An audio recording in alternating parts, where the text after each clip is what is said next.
ಏನ್ರಿ ನಮ್ಮ ಸಿದ್ದು ಭಾವನ ಎಷ್ಟು ದಿವಸ ಅಂತ ಬಾಡಿಗೆ ಮನೇಲಿ ಇರ್ತಾರೆ, ನಾವು ಯಾಕೆ ಹೋಗಿ ಅವ್ರ ಅತ್ತೆ ಮಾವನ ಹತ್ರ ಮಾತಾಡಬಾರ್ದು? ನನಗೂ ಹಾಗನ್ಸಿದೆ ಲಕ್ಷ್ಮಿ.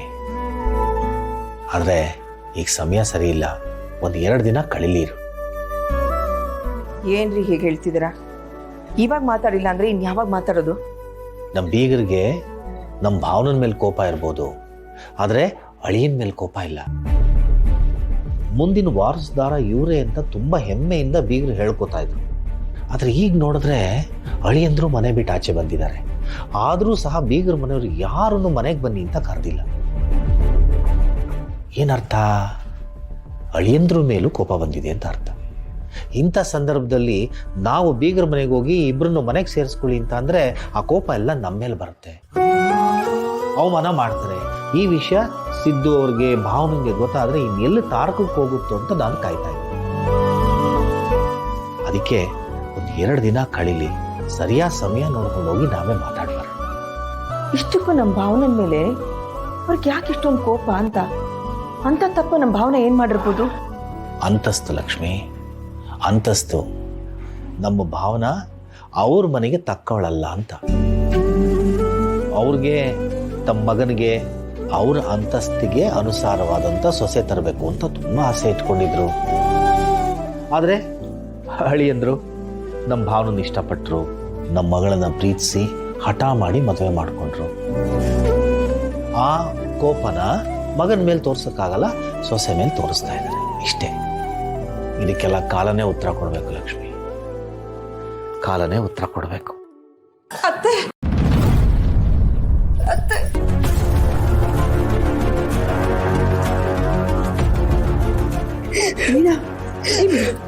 ಯಾಕಮ್ಮ, ಏನಾಯ್ತು? ಪುಟ್ಟ ಏನಾಯ್ತು? ಅಮ್ಮ ಯಾಕೆ ಕಳ್ಸಿದಾಳೆ? ಅಜ್ಜಿ, ಮನೇಲಿ ಅಪ್ಪಂಗೂ ಅಮ್ಮಂಗೂ ಜೋರ್ ಜಗಳ ಆಯ್ತು. ಅವಾಗ ಅಪ್ಪ ಅಮ್ಮಂಗ್ ಹೊಡೆದ್ಬಿಟ್ರು.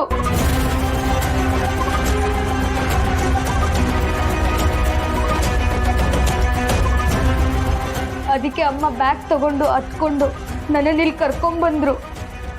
ಅಯ್ಯೋ ದೇವ್ರೆ, ಏನಪ್ಪ ಇದೆಲ್ಲ? ವೀಣಾ, ಜಗಳ ಆಡೋಂಥದ್ದು ಏನಮ್ಮ ಆಯ್ತು? ಯಾಕಮ್ಮ ನಿನಗೆ ಹೊಡೆದ? ನಿಮ್ಮ ಮಗನ ಸ್ವಭಾವ ನಿಮ್ಗೆ ಗೊತ್ತಿಲ್ವಾ ಅತ್ತೆ? ಅವ್ರು ಮಾಡಿದ ತಪ್ಪನ್ನ ಪ್ರಶ್ನೆ ಮಾಡಿದ್ದಕ್ಕೆ ನನಗೆ ಬಹುಮಾನ ಕೊಟ್ರು. ಅಂಥದ್ದೇನಮ್ಮ ಮಾಡ್ದ ಈಗ ಅವನು? ಭಾವನಾ ಜೀವನ ಹಾಳು ಮಾಡಿದ್ದು ಬೇರೆ ಯಾರು ಅಲ್ಲ ಮಾವ, ನಿಮ್ಮ ಮಗನೇ.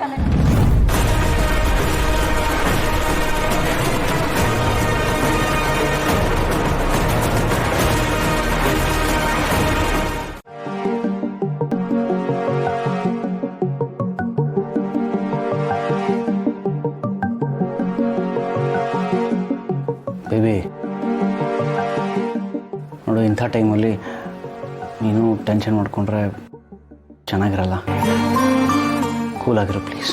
ಪ್ರತಿಯೊಂದು ವಿಚಾರಕ್ಕೂ ನನ್ನ ಫೂಲ್ ಮಾಡುವಂಥ ಗಂಡ ಇರಬೇಕಾದ್ರೆ ನಾನು ಹೇಗೆ ತಾನೇ ಕೂಲಾಗಿರೋಕ್ಕಾಗತ್ತೆ? ನಿಜವಾಗ್ಲೂ ನೀನು ನನ್ನ ಪ್ರೀತಿ ಮಾಡ್ತಿದ್ರೆ ಈ ಥರ ಮೋಸ ಮಾಡ್ತಿರ್ಲಿಲ್ಲ ಹರಿ. ಪ್ಲೀಸ್ ಹಾಗೆಲ್ಲ ಹೇಳ್ಬೇಡ. ನನ್ನ ಮೇಲೆ ಅನುಮಾನ ಪಡು ಪರವಾಗಿಲ್ಲ, ಆದರೆ ಪ್ರೀತಿ ಮೇಲೆ ಅನುಮಾನ ಪಡಬೇಡ. ನೀನು ಒಂದು ಕ್ಷಣ ನನ್ನ ಕಣ್ಮುಂದೆ ಇದ್ದೇ ಇದ್ದರೂ ನಾನು ಎಷ್ಟು ಚಡ್ಪಡಿಸ್ತೀನಿ ಅಂತ ನಿನಗೆ ಗೊತ್ತಲ್ವಾ? ಪ್ಲೀಸ್ ಹರಿ, ನಿಲ್ಲಿಸ್ತೀಯಾ? ಇನ್ನು ಎಷ್ಟು ಡ್ರಾಮಾ ಮಾಡಬೇಕು ಅಂದ್ಕೊಂಡಿದ್ಯಾ? ಅಲ್ಲ, ನಿನಗೆ ಬೇಜಾರಾಗಲ್ವಾ ಇಷ್ಟೊಂದು ಸುಳ್ಳು ಹೇಳ್ತೀಯಲ್ಲ? ನೀನು ನಂಬಿದೆ, ಪ್ರೀತಿ ಮಾಡಿದೆ, ಮನೆಯವ್ರನ್ನ ಎದುರಾಕೊಂಡು ಮದುವೆನೂ ಅದೇ.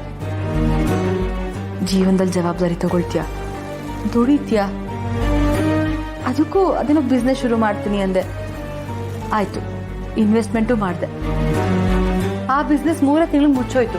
ಇನ್ನೊಂದು ಶುರು ಮಾಡಿದೆ, ಅದು ಹೋಯ್ತು. ಹೋಗ್ಲಿ ಬಿಡು, ಅದಕ್ಕೆಲ್ಲ ಕ್ಷಮೆ ಆದರೂ ಇದೆ, ಕ್ಷಮಿಸ್ಬೋದು.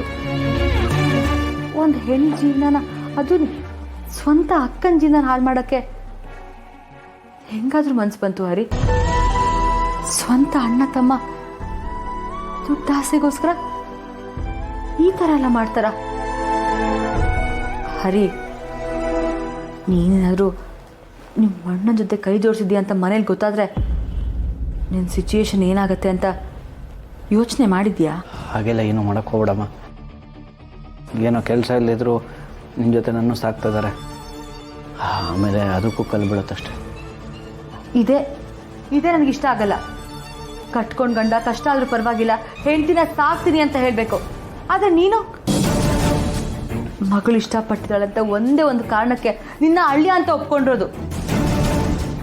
ನೀನು ಕೆಲಸ ಮಾಡದೆ ಹೋದ್ರು ನಿನಗೆ ಮರ್ಯಾದೆ ಕೊಟ್ಟು ಮನೇಲಿ ಉಳಿಸ್ಕೊಂಡಿದ್ದಾರೆ. ಅದಾದ್ರೂ ಗೊತ್ತಾ? ಗೊತ್ತು ಎಷ್ಟು ಚೆನ್ನಾಗಿ ಮರ್ಯಾದೆ ಕೊಡ್ತಿದ್ದಾರೆ ಅಂತ. ನನಗಿಂತ ಜಾಸ್ತಿ ಗೇಟಿ ಕಟ್ಟಿರ್ತಾರಲ್ಲ ನಾಯಿ, ಅದಕ್ಕೆ ಮರ್ಯಾದೆ ಕೊಡ್ತಿದ್ದಾರೆ. ಗೊಣಗಿದ್ ಸಾಕು, ಇವಾಗ ಬಾಯಿ ಮುಚ್ಚು. ತಪ್ಪು ಮಾಡಿದ್ ನೀನು. ಹರಿ, ಕಮಿಷನ್ ದುಡ್ಡನ್ನ ನಿಮ್ಮ ಮನೆಯಿಂದ ತಗೊಂಡಿದ್ಯಾ ಅಂತ ಮನೇಲಿ ಗೊತ್ತಾದ್ರೆ ನಿನ್ನ ಮಾನ ಮರ್ಯಾದೆ ಹೋಗುತ್ತೆ. ನಿನ್ನಂತೂ ಸುಮ್ಮನೆ ಬಿಡಲ್ಲ.